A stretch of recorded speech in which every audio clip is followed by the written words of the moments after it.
Holy war is a complex and controversial topic. It has been a subject of intense debate among historians, theologians and philosophers for centuries.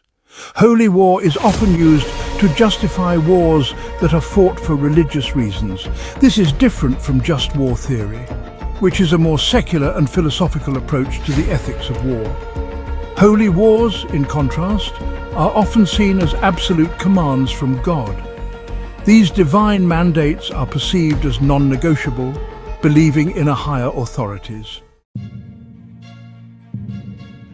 The Battle of Jericho, as told in the Book of Joshua, is often cited as an early example of holy war.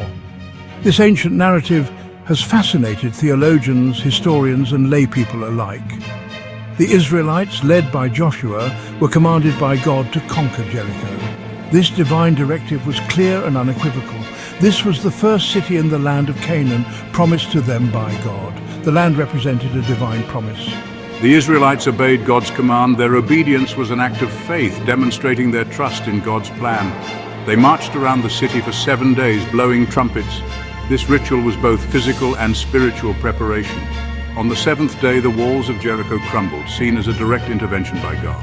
The Battle of Jericho highlights the moral complexities of holy war, forcing us to confront difficult questions about faith and violence. The Crusades, fought between the 11th and 13th centuries, were deeply rooted in the religious and cultural fabric of the time. Motivated by a desire to reclaim the Holy Land from Muslim rule, European Christians embarked on violent campaigns initiated by Pope Urban II in 1095. I called for the First Crusade in response to the Byzantine Emperor's plea for help against the Seljuk Turks, aiming to unite Europe under a common cause. The Crusades were fueled by religious fervor, political ambition and economic opportunism. For many, the Crusades were a chance to gain honor and prestige and to secure their place in history. The Crusades highlight the dangers of religious justification for political and economic gain.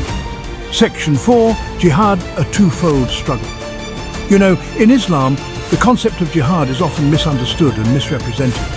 While commonly translated as holy war, jihad has a much broader and nuanced meaning. It encompasses both an internal spiritual struggle and, in certain circumstances, an armed struggle. The greater jihad, as emphasized in Islamic tradition, is the inner struggle against one's own base desires and temptations. This is the struggle to live a virtuous life according to the teachings of Islam.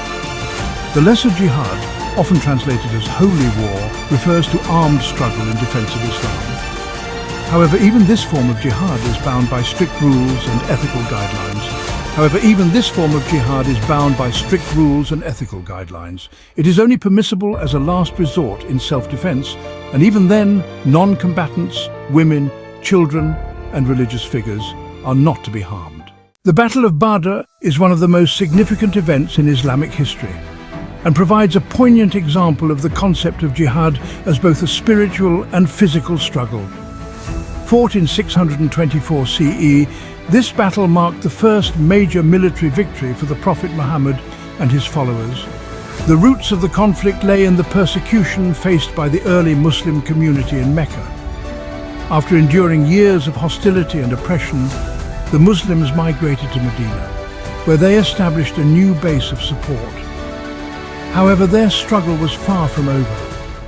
The Quraysh people, the dominant tribe in Mecca, viewed the growing influence of Islam as a threat to their power and sought to crush it. The Battle of Badr was not just an armed confrontation, it was seen by the Muslim community as a pivotal moment of divine intervention and support. Outnumbered and facing a well-equipped enemy, the Muslims were bolstered by their unwavering faith and the belief that they were fighting for a just cause. According to Islamic tradition, angels were sent by God to aid the Muslim forces, turning the tide of the battle in their favor. The victory at Badr had profound implications and demonstrated that their faith and determination could overcome seemingly insurmountable odds. It also served as a powerful symbol of the divine mandate that the Muslims believed they had received to spread the message of Islam. Section 5. Buddhism and non-violence, a different path. Buddhism, in stark contrast to traditions that condone holy war, emphasizes peace, compassion and non-violence as its core tenets. The first precept of Buddhism prohibits the taking of life, making it a religion that generally opposes war and violence. Buddhist teachings emphasize understanding, tolerance, and loving kindness as paths to overcome suffering and achieve enlightenment.